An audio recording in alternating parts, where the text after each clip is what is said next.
ബാലു ജഡാലു എന്നാണ് ഇതിൻ്റെ പേര്. ഈ ജഡ ഫോമിൽ നിൽക്കുന്ന ഇത് കണ്ടോ, ഇതാണ് ഇതിൻ്റെ പൂവ്. അതിലൊരു ഇലയുമുണ്ട്. ഇത് അതിൻ്റെ പ്രധാന ഇലയും ഈ പൂവിൽ വരുന്ന ജടയിൽ വരുന്ന ഇലയുമാണിത്. ഇത് സൂര്യൻ ഉദിച്ച് ഒരു 1-2 മണിക്കൂറിനകത്ത് ഇത് വിടരുകയും അകത്തെ പൂവ് വെളിയിൽ കാണുകയും ചെയ്യും. അത് കഴിഞ്ഞാൽ ഇതൊരു ജഡാരൂപത്തിലേക്ക് മടങ്ങും. ഇതിന് അർബുദനാശിനി എന്ന പേരും ഉണ്ട്. ചികിത്സയ്ക്ക് ഉപയോഗിക്കുന്നതായിട്ട് പറയുന്നു. കായാമ്പൂ കൃഷ്ണവർണം ആയതുകൊണ്ട് കൃഷ്ണൻ്റെ പേരും കായാമ്പു വർണ്ണൻ എന്നാണ്. ശ്രീകൃഷ്ണന് കായാമ്പു വർണ്ണൻ എന്ന പേര് കിട്ടുന്നത് ഇതിൻ്റെ പൂവിൻ്റെ നിറവും ഒക്കെ കൊണ്ടാണ്. ഈ കുഞ്ചൻ വള്ളിച്ചെടിയുടെ പേര് ഹേമദന്തി എന്നാണ്. എൻ്റെ ആദിവാസി സുഹൃത്തുക്കൾ പല അപൂർവ സസ്യങ്ങളും എനിക്ക് തന്നിട്ടുണ്ട്. അതിലൊന്നാണ് ഈ ഹേമദന്തി. ഹേമം, ശരീരത്തിൽ എന്തെങ്കിലും തട്ടോ മുട്ടോ ഒക്കെ പറ്റി ഒരു ഹേമം സംഭവിച്ചു കഴിഞ്ഞാൽ ഇതിൻ്റെ ഇല അരച്ച് പുരട്ടിയാൽ അത് മാറിക്കിട്ടുന്ന ആണ്. വിശേഷപ്പെട്ട ഒരു ഔഷധിയാണ് രാമനാമ പച്ച അഥവാ തൊഴുകണ്ണി എന്നറിയപ്പെടുന്ന ഈ സസ്യം. ഇതിൻ്റെ 2 കുഞ്ഞനിലകൾ, ഇത് രണ്ടും നമിക്കുമ്പോഴത്തേക്കും ഈ നടുക്കുള്ള ഇല ഒന്ന് മടങ്ങി കൊടുക്കുന്നത് കാണാം. ഞാനിവിടെ നിന്ന് ഉറക്കം സംസാരിച്ചാൽ അവർ നിശബ്ദമാവും. അവരുടെ സ്വാതന്ത്ര്യത്തിന് വിട്ടിട്ട് ഞാൻ നമിച്ചാൽ അവരും തിരിച്ചു നമിക്കും. അതാണ് രാമനാമ പച്ച. കരിഞ്ഞൊട്ടയുടെ തടിയിലാണ് മെതിയടി, പഴയ ചപ്പൽ, ചെരുപ്പ് ഉണ്ടാക്കിയിരുന്നത് കരിഞ്ഞൊട്ടയുടെ ഇതിലാണ്. എൻ്റെ പേര് ഷാജു. ഞാൻ ISRO നിന്ന് വിരമിച്ച ആളാണ്. ISROയിലൊരു 38 വർഷത്തെ സേവനത്തിന് എനിക്ക് അവസരം കിട്ടി. ജൂനിയർ എഞ്ചിനീയർ ആയിട്ട് വിരമിച്ചു. ഞാൻ തിരുവനന്തപുരത്ത് കിളിമാനൂരിനടുത്ത് താളിക്കുഴി എന്ന് പറയുന്ന സ്ഥലത്ത് പുതുതായിട്ട് താമസിക്കാൻ വന്നയാളാണ്. വീടും സ്വദേശവും എല്ലാം തിരുവനന്തപുരത്ത് മണക്കാടിനടുത്താണ്. നഗരഹൃദയത്തിൽ നിന്നും നാട്ടിൻപുറത്തേക്കുള്ള എൻ്റെ യാത്ര മറ്റൊന്നിനുമല്ല, മരങ്ങൾ അതെനിക്ക് വലിയ വികാരമാണ്. എൻ്റെ വിചാരം മുഴുവനും അതിനെക്കുറിച്ചാണ്. അപ്പോൾ അത് സംരക്ഷിക്കപ്പെടണം, അത് നട്ടു വളർത്തണം. അതുകൊണ്ടൊരു കുഞ്ഞൻ വനം ഉണ്ടാക്കണം. ആ വനത്തിൻ്റെ നടുവിലൊരു വീടുണ്ടാകണം. അതിനകത്ത് എത്ര കാലമായാലും അത്ര കാലം അതിനകത്ത് ജീവിക്കണമെന്ന മോഹമാണ് എന്നെ ഈ താളിക്കുഴിയിലേക്ക് കൊണ്ടുവന്നത്. അപ്പോൾ ഇവിടെ എനിക്ക് നിങ്ങൾക്ക് പരിചയപ്പെടുത്തി തരാനുള്ളത് അത്യപൂർവമായ ഔഷധമരങ്ങളാണ്. ഔഷധമരങ്ങൾ മാത്രമല്ല, നമ്മുടെ 3 മതഗ്രന്ഥങ്ങളിലും, പ്രസിദ്ധമായ 3 മതഗ്രന്ഥങ്ങളിലും പ്രതിപാദിക്കുന്ന മരങ്ങളുണ്ട്. ആ മരങ്ങൾ പോലും അതിൻ്റെ ആളുകൾ തന്നെ നട്ടു വളർത്താതിരിക്കുമ്പോൾ അവരെ അത് കാണിച്ചു കൊടുത്ത് പ്രോത്സാഹിപ്പിച്ച് അവരെ കൊണ്ടിത് ചെയ്യിക്കുക എന്ന ദൗത്യവും എൻ്റെ നിർവഹണത്തിനകത്തുള്ളതാണ്. ഈ മരം ഉങ്ങാണ്. ഇതൊരു തണൽ വൃക്ഷമായിട്ട് പല സംസ്ഥാനങ്ങളിലും റോഡിൻ്റെ ഇരുവശങ്ങളിലും നട്ടു വളർത്താമല്ല. വളരെ വിശാലമായി വളരുകയും നല്ല തണൽ തരികയും ചെയ്യും ഉമ്മ. മറ്റൊന്ന്, ഉങ്ങിൻ്റെ പ്രാധാന്യം. ഉങ്ങിൻ്റെ പട്ടയും ഉങ്ങ് കൊണ്ടുള്ള കഷായവും ഒക്കെ വെച്ചിട്ടാണ് മുറിവെണ്ണ, കൊട്ടൻചുക്കാതി തുടങ്ങിയ ആയുർവേദ ഉൽപ്പന്നങ്ങൾ ഉണ്ടാക്കിയെടുക്കുന്നത്. ഇതാണ് നാഗപ്പൂ മരം.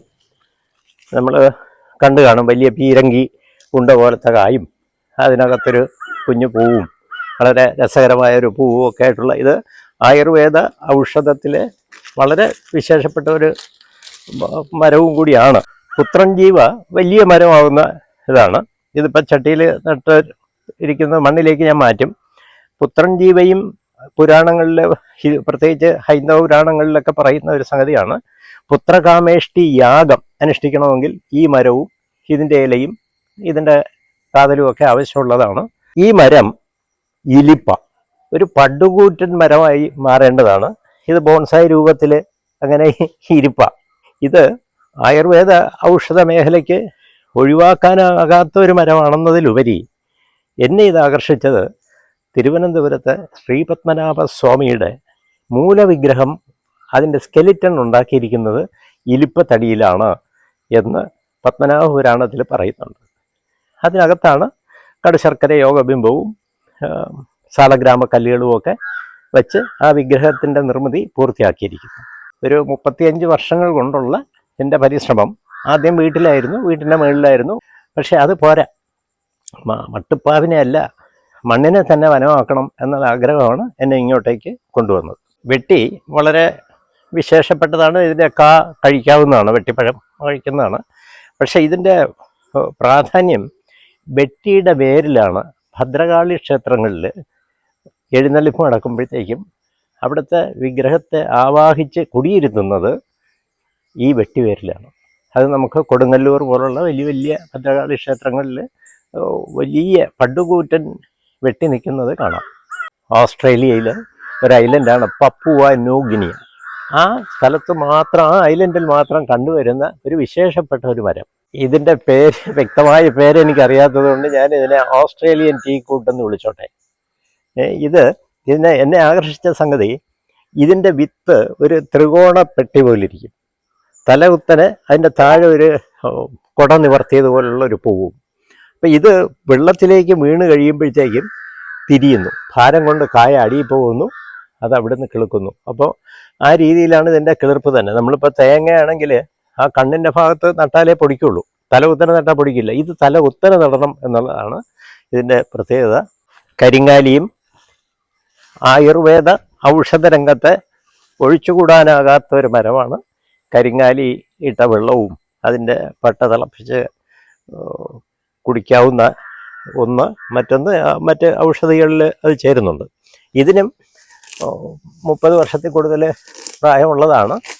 ആൽവർഗത്തിൽപ്പെട്ട പ്രധാനപ്പെട്ട 2 മരങ്ങളാണ്. ഒന്ന് അരയാൽ. ഇത് അരയാലിൻ്റെ രൂപത്തിൽ തന്നെ ഇരിക്കുമെങ്കിലും ഇലയിലെ വ്യത്യാസം നോക്കിക്കൊള്ളൂ. ഇത് കണ്ടോ, ഇതിൻ്റെ തുമ്പിന് ഇത്രയും നീളമുണ്ട് അരയാലിന്, ഇതിനത്രയും ഇല്ല. അതിൻ്റെ ഞരമ്പുകളും വ്യത്യാസമാണ്. ഇതാണ് ബോധി. രണ്ടും വളരെ പ്രാധാന്യമുള്ള ഇതാണ്. ഒന്ന് ബുദ്ധനുമായി ബന്ധപ്പെട്ട് പറയപ്പെടുന്ന മികച്ച ഒരു മരമാണിത്. അതുപോലെ തന്നെ അരയാലിലയും ആലില കണ്ണൻ, ആലില എല്ലാ കവികൾ പോലും അവരുടെ പല കവിതകളിലും പ്രയോഗിച്ചിട്ടുള്ളതാണ് ആൽമരം. എൻ്റെ വെള്ളാലാണിത്. ഈ വെള്ളാലിനെ ഞാനൊരു പ്രത്യേക രൂപത്തിൽ കൊണ്ടുവന്നത്, ഇതിൻ്റെ കുഞ്ഞൻ വേരുകൾ കണ്ടോ, ഇവിടുത്തെ ഈ വേരുകളൊക്കെ കണ്ടോ, ഇതുപോലത്തെ ഈ വേരുകളെ ബ്രാഞ്ചിൽ നിന്ന് നിലത്ത് കൊണ്ട് മുട്ടിച്ച് അതിനെ വളർത്തിയെടുത്തിരിക്കുകയാണ് ഈ രീതിയിൽ. അപ്പോൾ എൻ്റെ ആശയം, ആ മരം അതിൻ്റെ വേലിക്കെട്ടുകളും സ്വയം നിർമ്മിച്ചിരിക്കുന്നു. ആ വേലിക്കെട്ടിനുള്ളിൽ അത് ബന്ധനത്തിലായിരിക്കുന്നു എന്നുള്ളതാണ്.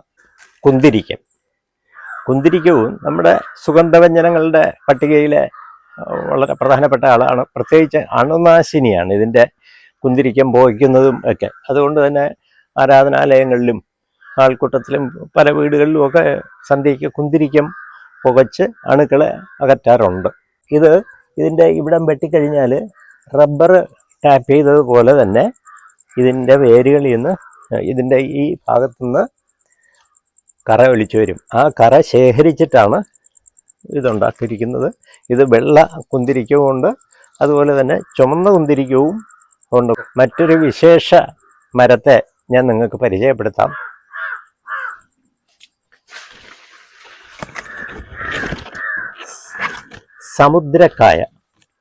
സമുദ്രക്കായ പണ്ട് കാലത്ത് മുണ്ടിനീര്, മംസിൻ്റെ അസുഖം ഉണ്ടായിക്കഴിഞ്ഞാൽ മരുന്നൊന്നുമില്ല. ഈ ഇംഗ്ലീഷ് വൈദ്യമൊക്കെ ആരംഭിച്ചിട്ട് 100-200 വർഷമേ ആവുന്നുള്ളൂ. അത് പ്രത്യേകിച്ച് നമ്മുടെ നാട്ടിൽ അതിനു മുമ്പ് മനുഷ്യന് മുണ്ടിനീര് വരുമായിരുന്നു. അപ്പം അന്ന് അവൻ ആശ്രയം ഈ ഒരൊറ്റ മരമാണ്, ഇതിൻ്റെ കായാണ്. ആ കായയും പ്ലാവിൻ്റെ പ്ലാമഞ്ഞൾ എന്ന് പറയുന്നത്, ഇത് രണ്ടും കൂടെ ഉരച്ച് പുരട്ടിക്കഴിഞ്ഞാൽ മുണ്ടിനീര് മാറുമായിരുന്നു. മറ്റ് സൈഡ് എഫക്റ്റും ഇല്ലായിരുന്നു. വിശേഷപ്പെട്ട സോമലത, സോമരസം, സോമതീർത്ഥം എന്നൊക്കെ നമ്മൾ കേട്ടിട്ടുണ്ട്. ഇതും പുരാണങ്ങൾ വളരെ ഇതായിട്ട് പറയുന്ന ഒരു സംഗതിയാണ്. സോമരസത്തിന് അല്പം ലഹരിയും ഒക്കെ ഉള്ളതുകൊണ്ട് ഒരു പക്ഷേ ദേവന്മാരുടെ ബിവറേജായിട്ട് ഇത് ഉപയോഗിക്കുന്നതായിട്ട് നമ്മൾ പുരാണങ്ങളിൽ പഠിച്ചിട്ടുണ്ട്. ഇതിന് കായോ പൂവോ ഒന്നുമില്ല. സോമയാഗം അനുഷ്ഠിക്കണമെങ്കിൽ ഇത് വളരെ അത്യാവശ്യവുമാണ്. ഈ മരം പാതിരി എന്ന പേരിലാണ് അറിയപ്പെടുന്നത്. ഇതും ആയുർവേദ രംഗത്തെ വളരെ വിശേഷപ്പെട്ടൊരു മരമാണ്. ലക്ഷ്മിതരു കോമൺ ആണ്, ഒരുപാട് സ്ഥലങ്ങളിലൊക്കെ നട്ട് വളർത്തുന്നുണ്ട്. ക്യാൻസർ ചികിത്സ കഴിഞ്ഞിട്ട് അതിൻ്റെ കീമോ പോലുള്ള കാര്യങ്ങൾ ചെയ്ത് കഴിയുമ്പോൾ നമ്മുടെ ശരീരത്തിന് വരുന്ന ഒത്തിരി പല്ല് പോവുക, മുടി കൊഴിയുക തുടങ്ങിയ പ്രശ്നങ്ങൾ പരിഹരിക്കാൻ ഇതിൻ്റെ വെള്ളം തിളപ്പിച്ച് കുടിച്ചാൽ മതിയാകുമെന്നാണ് പലരും പറയുന്നത്. പാരിജാതം പല സംശയങ്ങൾക്ക് ഇടകൊടുത്തിട്ടുള്ള ഒരു ഇതാണ്. പലരും, മലയാളി തന്നെ തെറ്റിദ്ധരിച്ചിട്ടുണ്ട്, ഇതല്ല കുറച്ചുകൂടെ വലിയ വെള്ളപ്പൂവാണ് പാരിജാതമെന്ന്. പക്ഷേ നമുക്ക് കുഞ്ഞു പൂവാണ്, അതിൻ്റെ ആ മിഴികൾ തുറന്നു വരുന്നത് തന്നെ വളരെ മനോഹരമാണ്. പ്ലാശ് അല്ലെങ്കിൽ ഇതിന് ചമത എന്ന പേരുമുണ്ട്. മലയാളി ഒരുപക്ഷെ ചമത എന്ന വാക്ക് കേട്ടത് വൈശാലി എന്ന സിനിമയിലായിരിക്കും. പവിഴമല്ലിയും കവികളെ വളരെ ആകർഷിച്ച ഒരു മരമാണ്. ഇതിൻ്റെ പൂവിനും അത്രയും വിശേഷമുണ്ട്. അതിനകത്ത് ഓറഞ്ച് കളറിലെ ഞെട്ടും വെളുത്ത പൂവും അതിൻ്റെ സുഗന്ധവും ഒക്കെ അനുഭവിച്ച മലയാളി എപ്പോഴും ഓർക്കുന്ന ഒരു മരമാണ് പവിഴമല്ലി. പണ്ട് വീട്ടുമുറ്റത്തൊക്കെ അത് കാണാമായിരുന്നു. അർജുന മരം, ഇതിൻ്റെ ഒരു ഗ്ലാസ് ഈ തടിയുടെ കാതലിലുണ്ടാക്കിയിട്ട് അതിനകത്ത് വെള്ളം നിറച്ച് വെച്ച് അടുത്ത ദിവസം രാവിലെ അത് കുടിക്കാമെങ്കിൽ ശരീരത്തിന് വളരെ പ്രതിരോധ ശേഷി ഉണ്ടാവും എന്നാണ് പറയുന്നത്. സാധാരണ കാണാൻ കഴിയാത്തൊരു കാഴ്ചയാണ് പിക്ചർ പ്ലാന്റ്, അല്ലെങ്കിൽ ഈ പ്രാണിപ്പിടിയൻ ഉണ്ടല്ലോ, ഇതിൻ്റെ തുമ്പത്തൊരു സഞ്ചി വരും. ആ സഞ്ചിക്കകത്ത് മെർക്കുറി പോലുള്ളൊരു ദ്രാവകം ഇരുന്ന് തിളങ്ങും. അത് ആകർഷിക്കുന്ന ജീവി അതിനകത്ത് ഇറങ്ങും, ഇതിൻ്റെ അടപ്പ് കൊണ്ട് അതങ്ങ് അടയ്ക്കും. പിന്നെ ആ ജീവി മാംസം കഴിക്കുന്ന സസ്യം എന്ന് വേണമെങ്കിൽ ഇതിനെ പറയാം. അത് ആദ്യമായിട്ടാണ് ഇങ്ങനെ പൂക്കുന്നത്, വളരെ അപൂർവമായിട്ടാണ് പൂത്ത് കാണുന്നത്. ഇതിന് കൃഷ്ണാസ് ബട്ടർ ലീഫ് എന്ന് പറയും, കൃഷ്ണനാല്. ഇതിൻ്റെ ഒരു ഇത് ലോകത്ത് നമ്മുടെ എല്ലാ മരങ്ങളെയും അതിൻ്റെ പേറ്റൻറ്റും അതിൻ്റെ പേരും അതിൻ്റെ ബൊട്ടാണിക്കൽ നെയിമും ശാസ്ത്രനാമവും ഒക്കെ തന്നെ മറ്റ് രാജ്യങ്ങൾ വേറെ രീതിയിലാണ് വരുന്നത്. പക്ഷെ എന്തുകൊണ്ടോ ഇതിനെ ലോകം മുഴുവൻ കൃഷ്ണനാല് അല്ലെങ്കിൽ കൃഷ്ണാസ് ബട്ടർ ലീഫ് എന്ന് ഇതിനെ വിളിക്കുന്നു. അത് ബട്ടർ ലീഫ് എന്ന് വിളിക്കാൻ കാരണം ഇതിൻ്റെ ഇലയെല്ലാം തന്നെ ഇതാ കുമ്പിളായിരിക്കും, ഈ രീതിയിലായിരിക്കും. അതുകൊണ്ടാണ് ഇതിന് കൃഷ്ണൻ വെണ്ണ കട്ട് കുടിച്ച കഥ നമ്മൾ പുരാണങ്ങളിൽ കേട്ടിട്ടുണ്ട്. അതിനുപയോഗിച്ചത് ഈ ഇലയായിരുന്നു എന്നാണ് പറയുന്നത്.